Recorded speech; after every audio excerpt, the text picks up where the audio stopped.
you guys have a petition to put a trigger warning about the bear. It is I. Yes. It is you. Hell yeah, you have a petition. Look, I couldn't make it through the first season. I even tried again, and I think you're dead on, because like I want to watch something and not feel like I'm at work, and it was like going through the worst rush ever. We a ton in this motherfucker.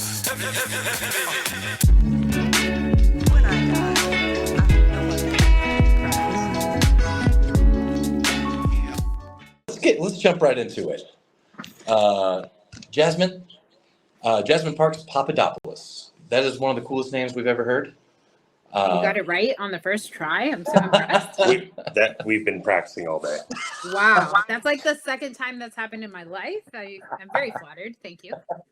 I went to school with a girl named Mary Papadopoulos, so I had already had practice. You guys are good people. Yeah, usually when somebody gets it right on their first try, I am not their first Papadopoulos, which is a sad occurrence. But here we are. There must be more. Yeah, well, she's cool. She's up in Chicago.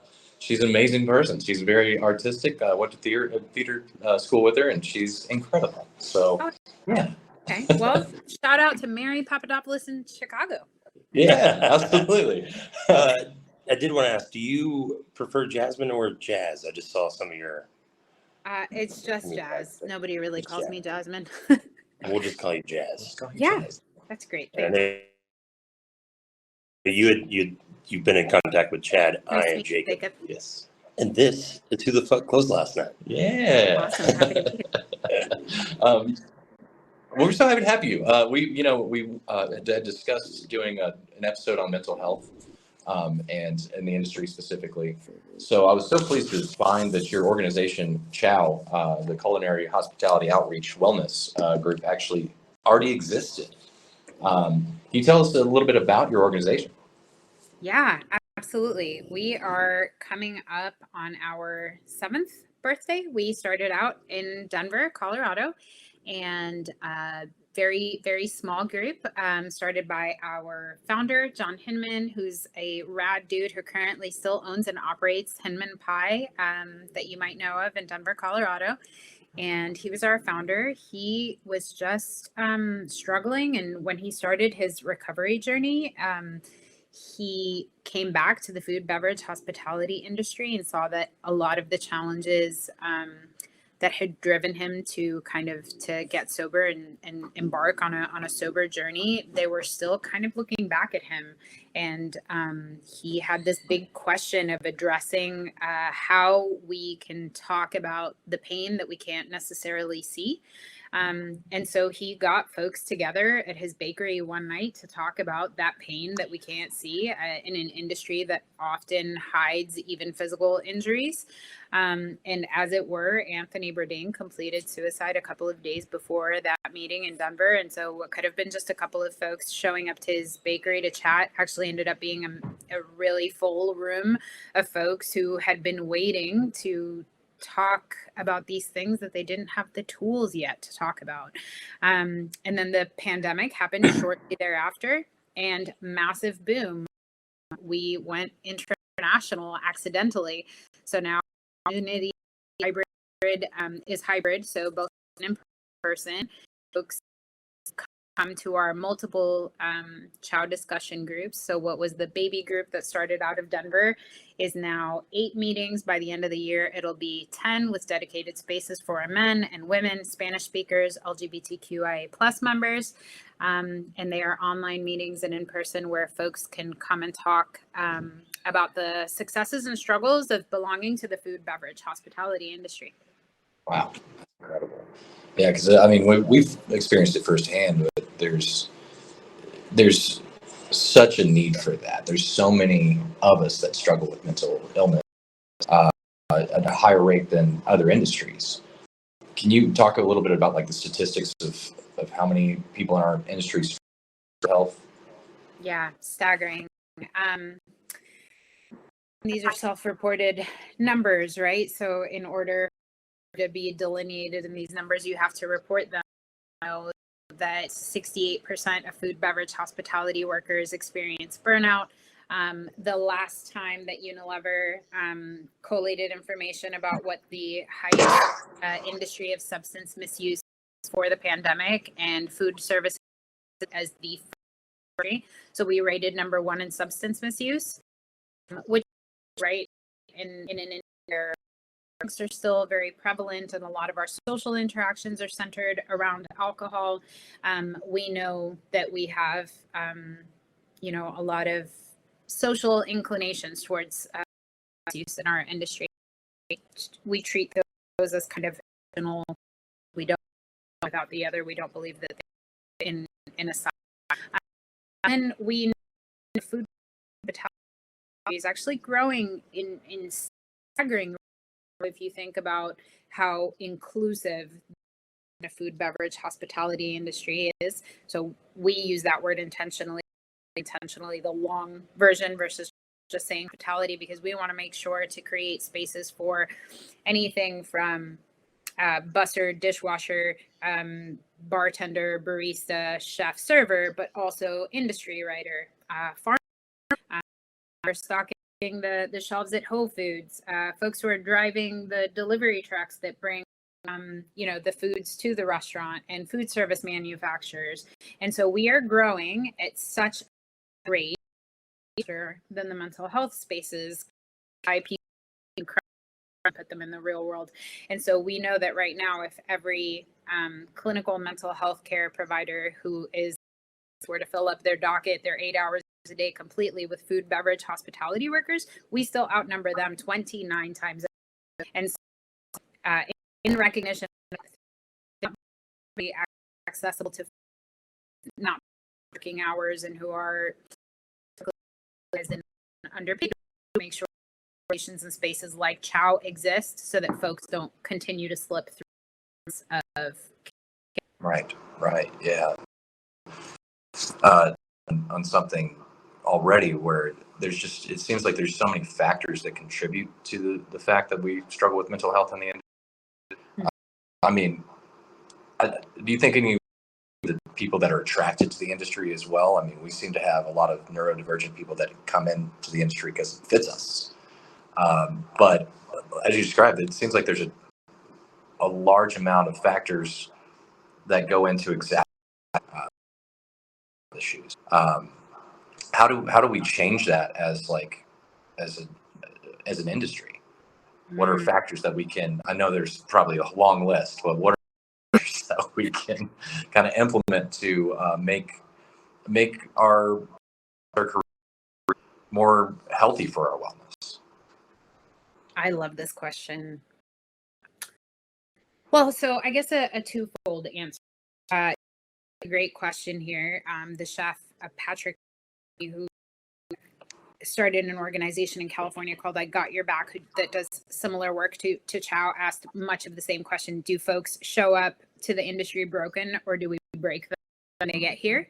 And for CHOW, a big piece is developing education about how mental health shows up specifically in our industry and how substance misuse shows up specifically in our industry. If we can't going if we don't know where we are, right? So developing the tools and the education so that we can recognize what's struggling in our industry has been a great piece of that journey for us as an organization. We have a mental health course that addresses exactly that. Like, what does it look like when somebody is struggling? How do we check in with folks on our teams without kind of assuming all of that emotional responsibility of another person, but how do we kind of stand shoulder to shoulder with the folks that we work with and empower the people around us with very much the same resources that we have so that we are all making healthful change? And can we empower businesses, organizations, communities to share in the same workplace wellness tools so that we are talking very openly about them? We want to destigmatize the conversation centered around mental health because we know that we have been suffering in silence historically for years. A lot of folks to that silence and to the inability of the food, beverage, hospitality industry to address a lot of those a lot of the challenges that are nestled in just, this is how it's always been done. And we discuss ways forward, and those come in the form for us of education and workplace wellness tools and toolkits. So we encourage, checking in with your team and doing it often and authentically. We use it's like a and we check it on a scale everywhere to know that food beverage, so many words to describe food and to describe a dish, but when feelings were like mad, angry, maybe hungry if we're really listening to our body's cues that day. But let's be honest, I'm a third generation chef and I have been out of the industry for 5 years and I still have to remind myself to check in on that scale for my physical needs. And so we use kind of these small skills that are already existing soft skills, right? In order to be working in hospitality, odds are that you are very observant. You've got a great memory for details. These are skills that we already have to use at our jobs all the time. So what does it look like if we take those existing soft skills and use them towards ourselves to check in intentionally and authentically and serve that long-term purpose of destigmatizing conversations and talking about mental health in the workplace? Yeah, that's huge. Yeah, I mean, I love that entire take and how it is to apply, those workplace skills, because I know myself, being like neurodivergent and being able to connect the dots just because it's so easy. I mean, I assume for everyone as well, like just you get into the workspace and you kind of have your set of perceptions that you're operating on, when you're in the kitchen, when you're behind a bar where we both bartend, that sort of thing. And kind of connecting the dots of remembering that you're a human being that has emotional needs, mental health needs, physical concerns, XYZ, right? And that sort of thought process that you're mentioning of kind of bridging that gap and making the workspace open and available, and making ourselves open and available to each other, just as peers and co-workers and co-people. That's very powerful. It's one of those situations where it seems really simple, but if it's not spoken about, with a meat thermometer of emotions, it really gets tossed to the side when we're focusing on the job, right? So I'm a huge fan of the fact that that's part of what CHOW is bringing. So I agree. Yeah, I think like you said, it's like we're taught as servers and bartenders to the proper times to check on our guests throughout service, right? Like we know that like the back of our hand, but we don't really talk about very often about checking in on each other and how can we operate as a restaurant and take care of others if we're not taking care of ourselves and those around us. Is just a huge thing. As far as what's some advice you can give for people to maintain work-life balance? Because that tilt within our industry causes a lot of these wellness issues. It seems like I might be making a stretch there. No, I don't disagree, and I think I think you're both. You're hitting on something very, very important. Like you're historically you clock into work, and there's this big 8-hour, if you're lucky, right? Unless it's a clopen, in which case, let's be real. Nobody's ever seen an 8-hour clopen, but so for however long you're walking into this hour-long stretch of abnegation of self, where automatically you turn your brain off and you turn your body off and you completely become in tune to someone else's human experience, and we do that for years on end, and I personally, as a hospitality worker, as a veteran of the food beverage hospitality industry, had to ask myself, what was the price that I paid in my body and in my mental health for doing that? I'll tell you, I'm 5 years out and I still have to remind myself that I can eat warm food, that I don't have to eat over a trash can. I still struggle with stomach issues because of it. I'm 5 years out of the industry. I still can't in a restaurant sit next to a an open kitchen where I can hear the tickets coming in. Like if I hear the machine coming in, like my appetite is done. And that's, we say that very, very jokingly. But that is a very real thing that I experience, that, sometimes I'll sit down at a restaurant and within 5 minutes I'm ready to go. Like I can't do it. And does that alter my quality of life very meaningfully? No, but it definitely, it speaks volumes about the experience and the conditioning that I experienced as a person who was brought up in hospitality and who worked in hospitality for 16 years. And so I think it's very hard to check in with other folks and here's what I experienced. When I discovered CHOW, I was working as the head of food and beverage of a pretty high profile hotel group. And I discovered CHOW and I brought it to my GM and I said, I would love to do a temperature check with my team. And his answer was, okay. And folks are going to check in at well done because nobody's having a good time right now. And they're going to check in at a well done. And what are you going to do? You're going to send them home.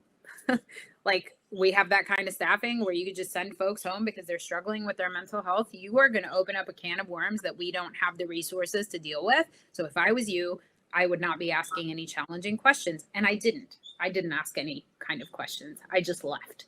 And so for me, I want to recognize that a big piece of why we don't ask folks how they're doing is because we often don't know what to do if they share, hey, I'm struggling, I'm thinking of hurting myself. If they were, to be honest, what would we do?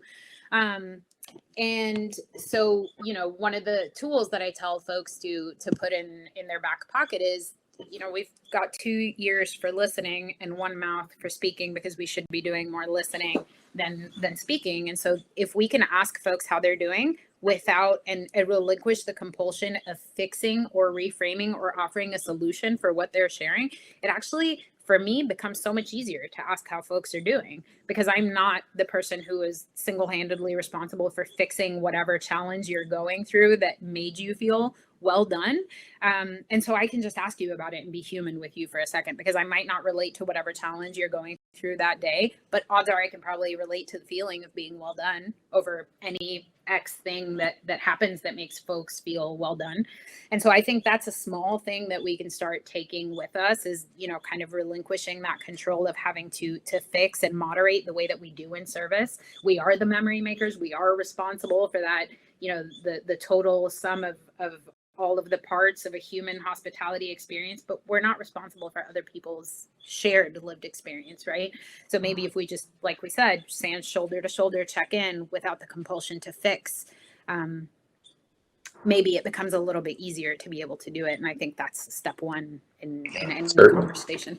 I think we've touched on this in a previous podcast, but that manager or that leader that said that was going to open up a can of worms. Having been in leadership myself, actually, when you do allow your employees to take a mental health day, when you do sit down and really hear what is going on in their life, they become more loyal because they trust you more, and it actually makes a better employee when you treat them like a human being and not like just a cog in the machine.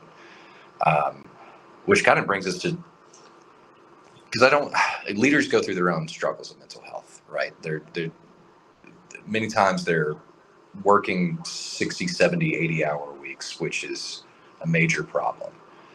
But what are things leaders can do for their employees beyond just talking to them when it comes to scheduling,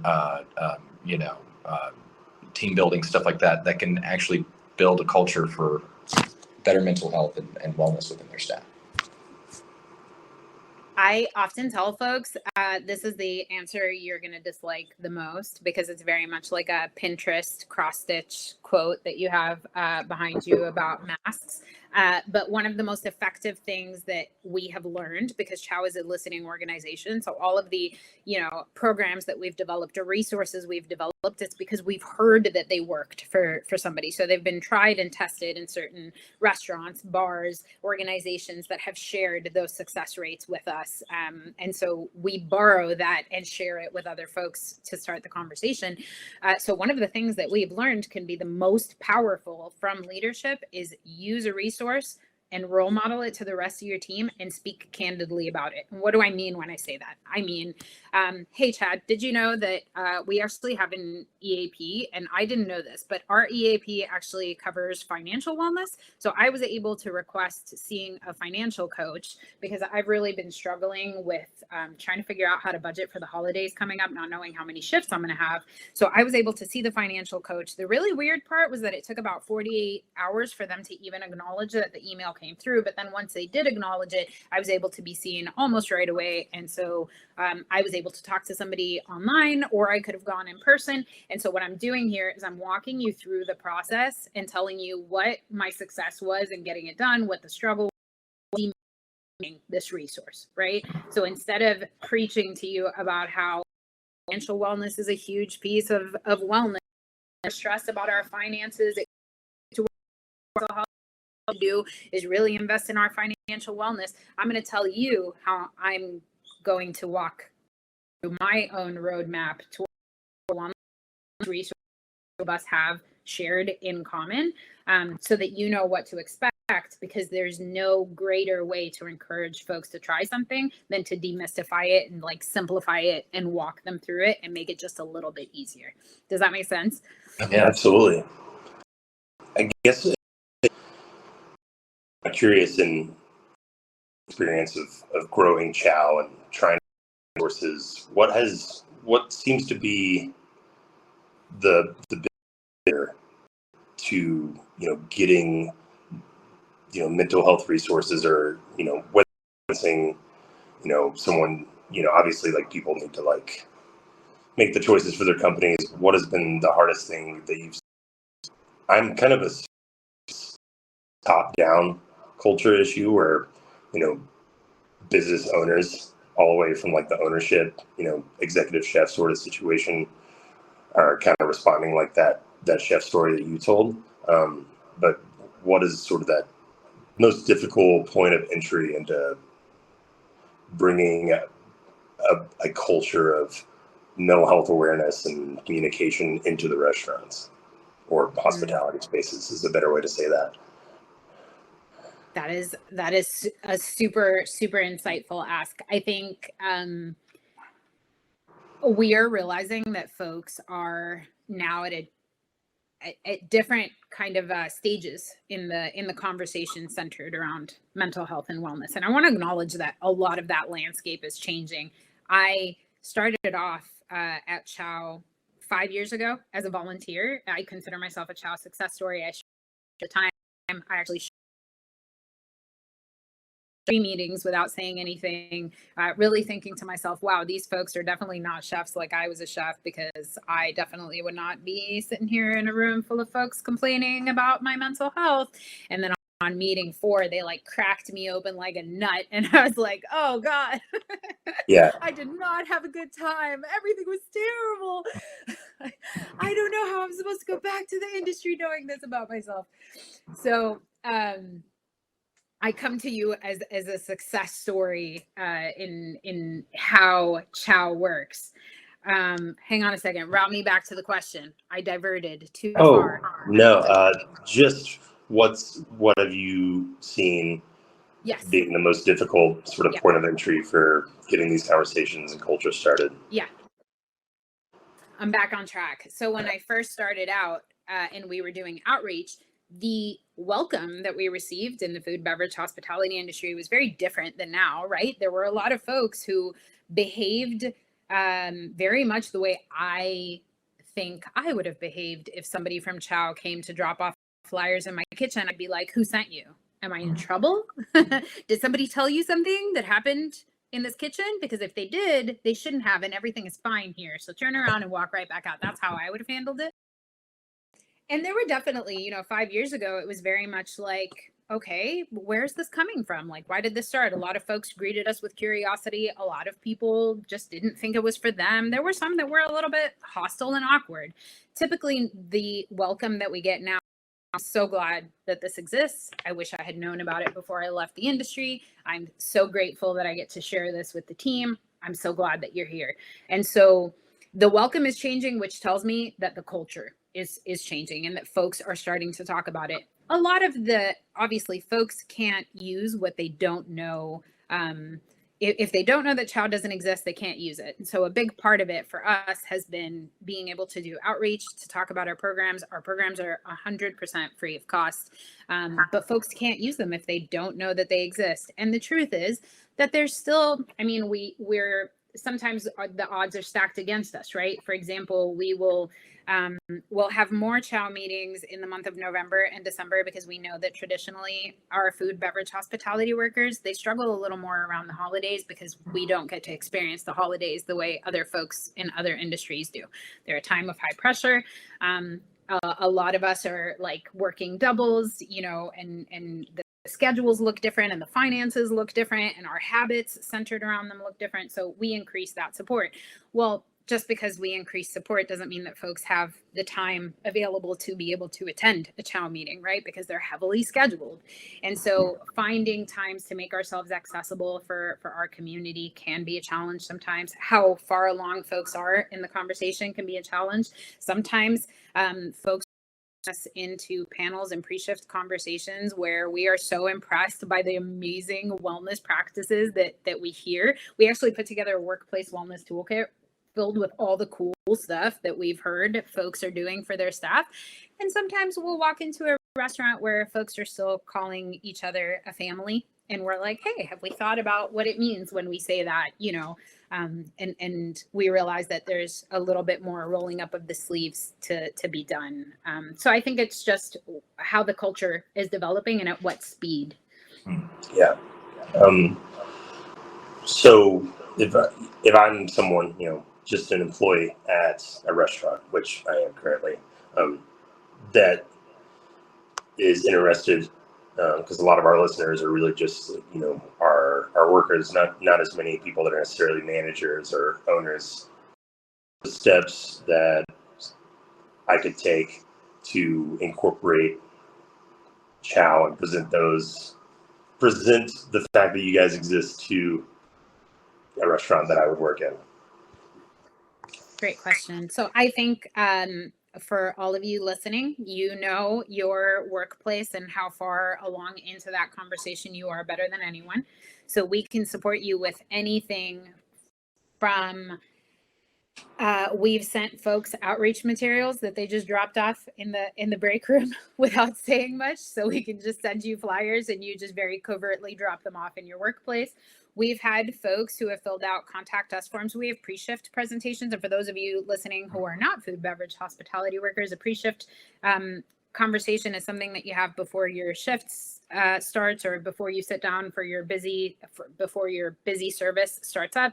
And typically front of the house manager and back of the house manager will take everyone working and let them know what the special is and what we're out of and what our goal is. And, you know, when the majority of our reservations are coming through. So it's just kind of a way to funnel down in the people who are about to work a shift.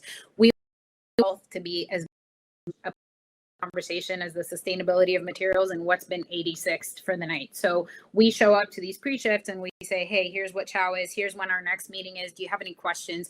And we normalize those conversations. So fill out a contact us form and tell us that you want us to come out and do a pre-shift over at your restaurant. We do those virtual person just about anywhere in the world. We can send someone out from CHOW to speak to you. So it can be as a low lift of just being able to drop off materials and talk to folks on your team, or as big as getting someone from CHOW to come out and center that conversation for your business. But we are happy to support anyone who is interested in any way, wherever you are on the journey. Tag us in and we'll go with you. I love that. I love that so much. That's incredible. I want to point something out that I saw on your. I don't think you even know about this yet. Something I saw on your website when I was looking at your stuff. You guys have a petition to put a trigger warning about the bear. It is I. Yes. It is you. Hell yeah, You have a petition. Look, I couldn't make it through the first season. I even tried again, and I think you're dead on because like I want to watch something and not feel like I'm at work, and it was like going through the worst rush ever. So tell us about this petition. Okay, first I want to validate your human experience because I have heard that from so many people. they weren't able to. Our CEO, Erin, one of those is often like, give me a level overview, but I can't do it. She's not a great. So I want to preface by saying that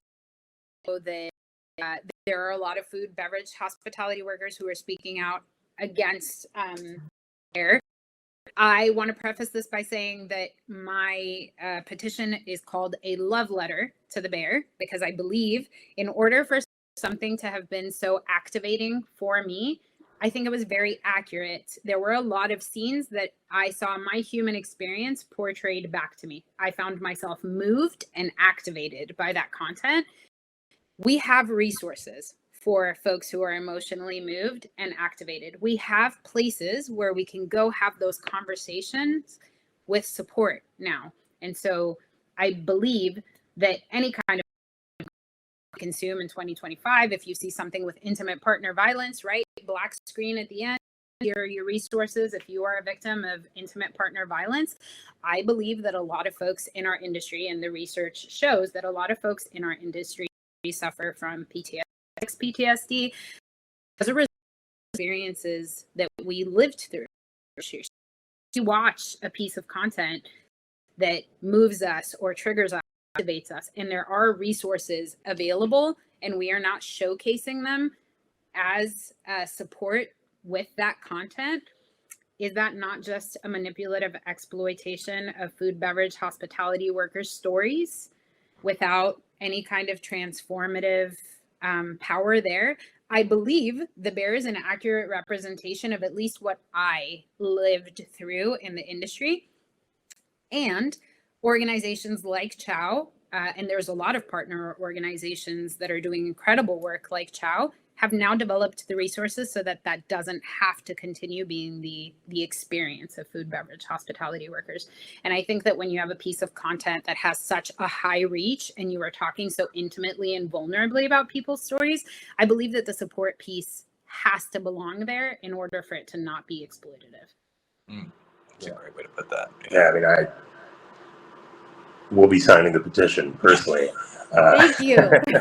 Thanks. But yeah, I mean, we just are so appreciative for you and the organization that you're with, and just being able to bring these conversations, even just in this moment where we're talking with the podcast, exactly part of what me and Chad want to do with our platform, and just like continue to build the community around the real people.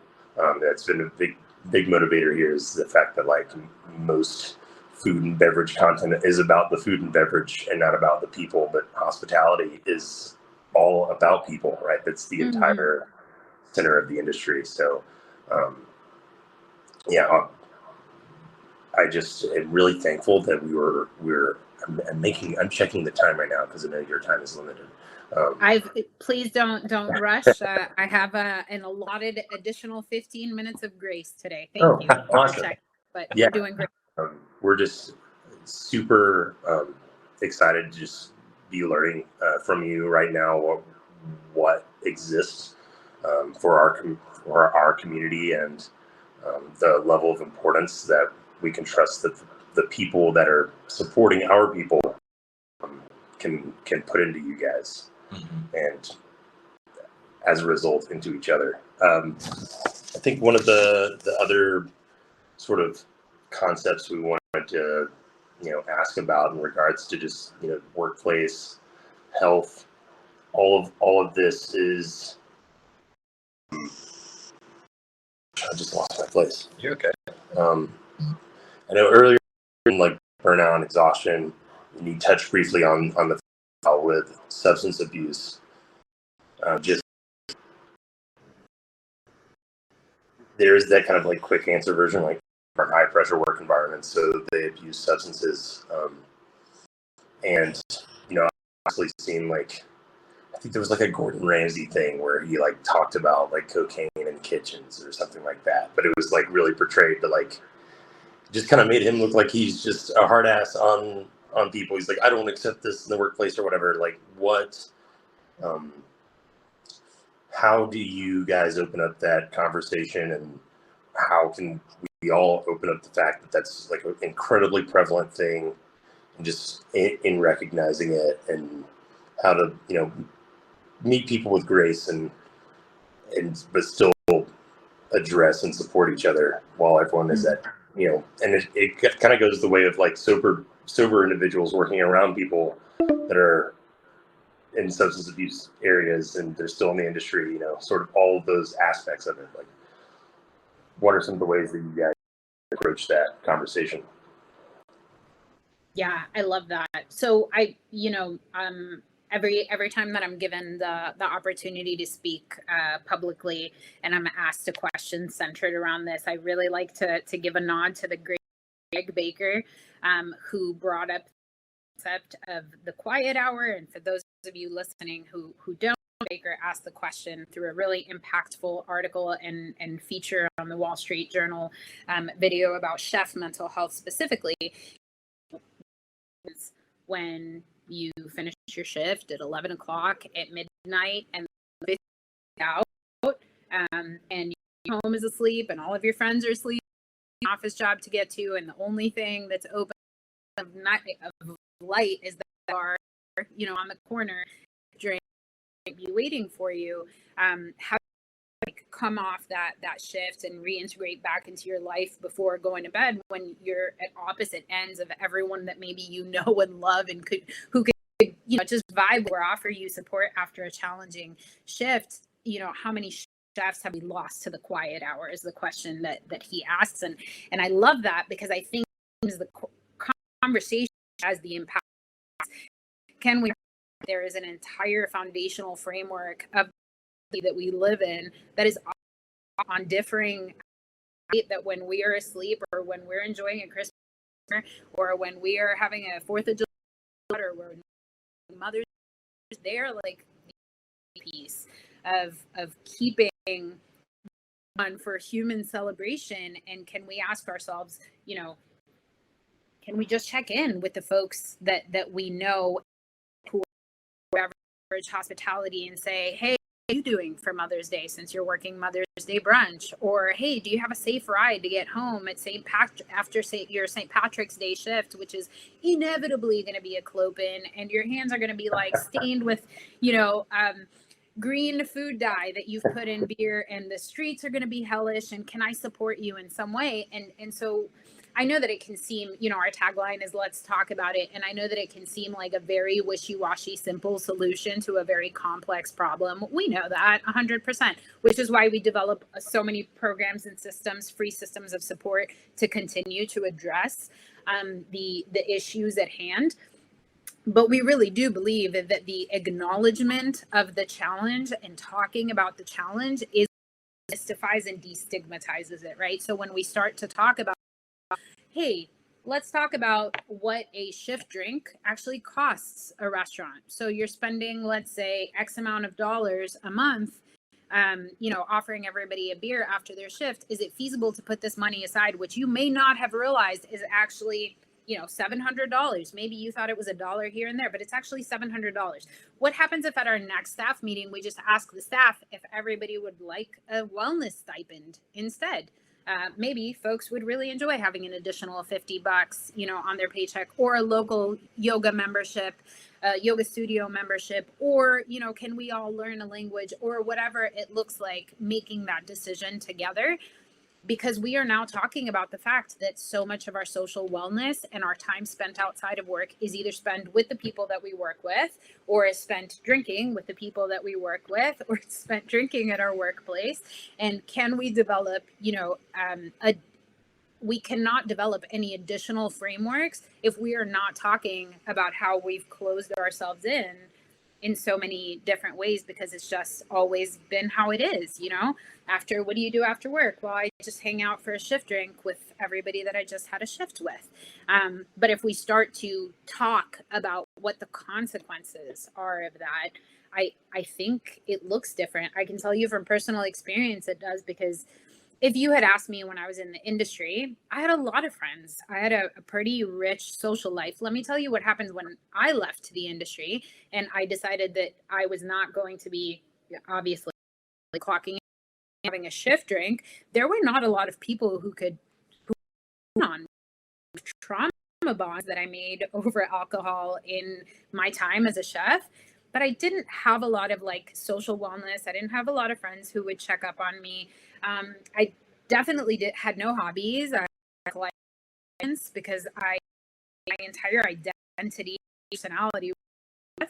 And so the discovery of my personhood outside of the food, beverage, hospitality industry was a Herculean effort that I could have not seen coming when I was in the industry. I was just like, I'm a person that has a job and I enjoy that job. I did not realize that job was like 105% my whole personality. Yeah. That's incredible. Yeah, I think you touched on so many important things.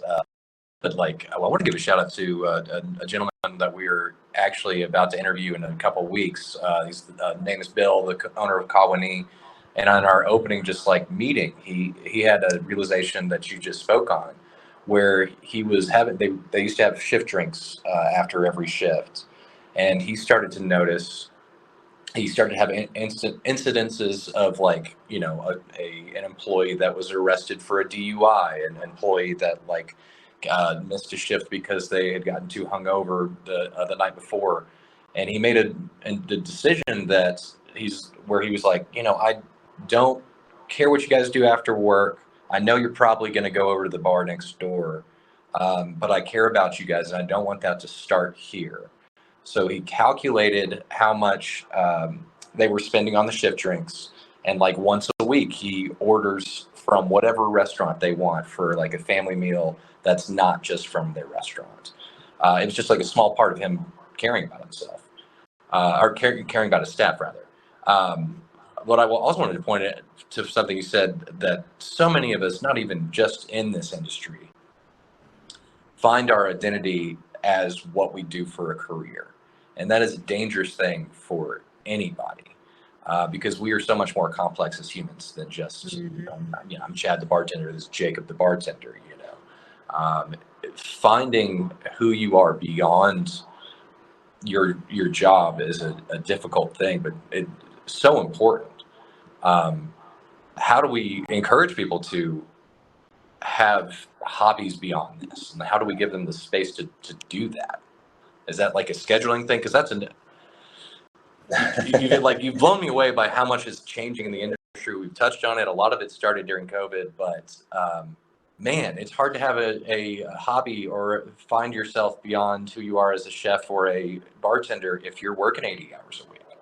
Absolutely, 1000%. And so I guess this touches on something that you asked me before that I thought that I didn't fully develop about work-life balance. Well, we say, here's what we imagine. We imagine an industry that we call the sustainable workforce. Because what if it wasn't about work-life balance and trying to figure out who I am outside of work? But what if I didn't have to check my whole self at the door? What if the things that I am, a person who like knows a lot of pop culture facts, what if that adds to my value as a food, beverage, hospitality worker? What if that makes me, you know, incredibly funny and witty and like a joy to be around? Because I have I go to trivia nights every Wednesday. And so I have a lot of random pop culture trivia. And that's not something about myself that I need to check at the door. Or, you know, for me, what that has looked like. And let me be very honest. I had zero work-life balance. I now work for a mental health nonprofit. My boss still has to remind me I have unlimited paid time off. I never take it. My boss still has to tell me that I'm not going to get fired if I take a day off. She still has to remind me I'm like 5 mental health awareness campaigns deep. And every May for mental health awareness, she's like, hey, if you're burning yourself out running the marketing campaign for mental health awareness, this is not working. So I need you to take a couple of days off. Yeah. Because in my head, I still work with a prep list, right? Wherever you go, there you are. And so for me, like the workday is not over until my prep list is over. And sometimes my prep list is really, really long. So I have had to accept that I am a 360-degree, 3-dimensional human being. And that one of the reasons that I'm really good at my job and multitasking It's because I'm a mom, for example. And whereas when I was a chef, I spent years working with people who had no idea that I had children. I missed every one of my kids' special milestone occasions because you were never going to catch me taking family time and making an example out of that for my team. Because if anybody had asked me, can I take off the day for my son's kindergarten graduation? The answer would have been squarely no. So I never took the time off. Instead, now I speak openly and candidly. Instead of apologizing for the fact that you can hear my kids in the background in the summer, I say, thank you for your patience. I'm so fortunate that I get to work from home with my kids. And I make a lot of space and concessions, and I bring a lot of my personhood and I bring a lot of myself to conversations in a way that I hope to model, and that CHOW as an organization hopes to model, that there are small ways in which our personhood can come to work with us, and that it can be revolutionary to a sustainable workforce if we just fight that model of I've got to check myself at the door. Let's turn that whole thing on its head. Okay, let's say that I'm struggling. I'm at a well done because I'm going through a divorce and I've got no childcare. Does that make me any less able to get through this shift? Am I any less valued or valuable if I, am candid with people? Am I going to take, and here's what we're thinking, right? You're thinking that a server is going to go up to the table that's enjoying their 10-year anniversary and she's going to burst out crying and say, I'm in the middle of a divorce and I hate it here, and stomp and leave. But the truth is that people fundamentally want to do a good job. People fundamentally want to be productive. They want to feel valued and they want to feel valuable. And when we give them the opportunity to just be honest and sit in their personhood and bring a little bit of their personhood to work, nothing bad happens. They just end up being people wherever they are. And so I believe, at least what has been my experience, is that I've stopped living in that idea of my work-life balance and I got to clock out of work in order to then be a mom, and say, what are the things about me that are that I cannot separate from my personhood? And so wherever I occupy a space, those things come with me and I can speak about them and still be professional and still be productive and still be valued and still be valuable and really good at my job. We routinely start all meetings by doing a temp check. And a lot of times there's team members who check in as well done. Well, we don't just shut the Zoom down and go home. We're just okay, cool.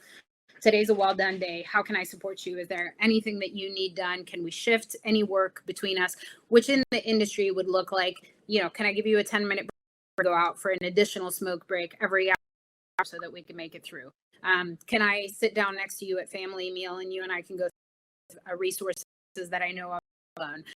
Is it possible for you to start off with a shift meal instead of getting it at the end of the shift so that you could start off with a little break, right? All the things that we can do instead of saying, I'm not going to ask because what am I going to do with well done?